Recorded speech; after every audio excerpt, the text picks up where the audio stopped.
evening and welcome to Poland Daily, the first English news program in Poland. I'm your host, Benjamin Lee.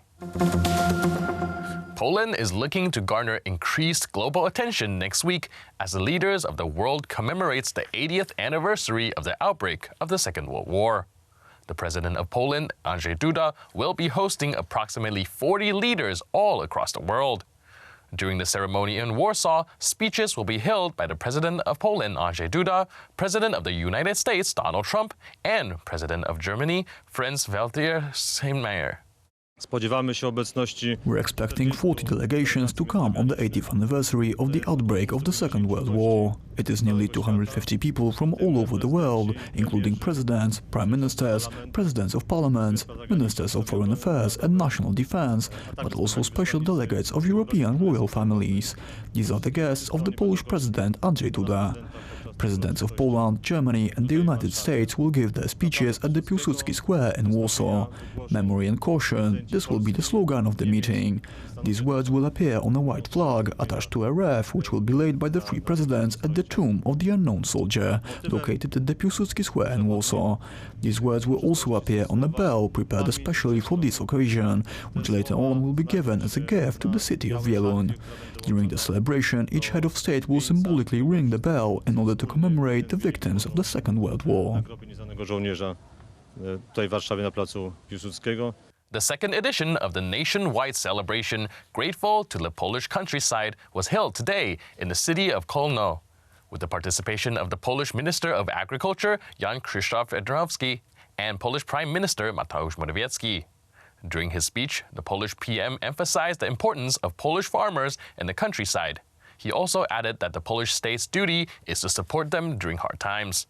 In order to do so, Morawiecki announced a benefit in the amount of 1,000 Polish zlotys for all the farmers who suffered losses over 70% from the drought.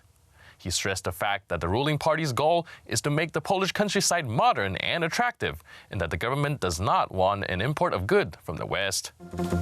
According to the latest social change opinion poll conducted for the wypolitycy.pl website, the United Right is still comfortably ahead in terms of voters' preference before the upcoming parliamentary elections in Poland. The Conservative Party had a safe advantage over the Civic Platform, which is still predicted to end up second. According to the survey, Jarosław Kaczyński's party would get around 44.8% of the votes, which is 1% lower than in the last opinion poll. The support for the Civic Platform raised from 24.8% to 25.4%. In terms of other parties, the Democratic Left Alliance polled 7.9% and the Liberal Spring 6.2%. The Polish People's Party, in coalition with the Cookies 15 movement, would also surpass the electoral threshold with 6.1%, while the Freedom, Together and Modern parties would have a hard time getting into parliament. For the past week, internet users might have observed massive coverage on what is known as the Amazonian rainforest fire, which was claimed to have caused devastating environmental damage. The scientists studying the satellite images provided by NASA, however, revealed that the alarming articles were no more than an overreaction to a common and long-existing annual agricultural practice. The sensational post, now proven to be no more than an overreaction to the common practice of burning farmlands carried out by Brazilian farmers, has gained incredible traction on the internet. Some posts reached 100,000 retweets only days after their publication. The alarming message was so widespread it was even brought to attention during the G7 global meeting. Scientists from the University of Maryland, however, made the observation that the fires were more than likely set by farmers preparing the land for the next year's planting, a common agricultural practice that has been taking place for decades. Several media outlets like the New York Times have caught on to the false alarm and published articles with satellite map images clarifying the situation. Political speculators attribute the creation and the exponential speed in which the falsified story spread to the disdain for the newly democratically elected Brazilian Prime Minister Bolsonaro.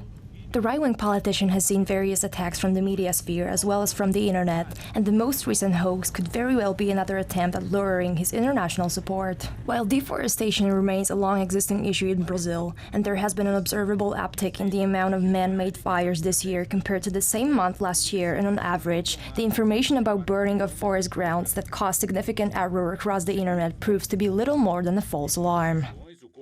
That's it for today. See you next time on Poland Daily. But stay tuned for the Poland Daily Weather Report, followed by the Poland Daily Business section.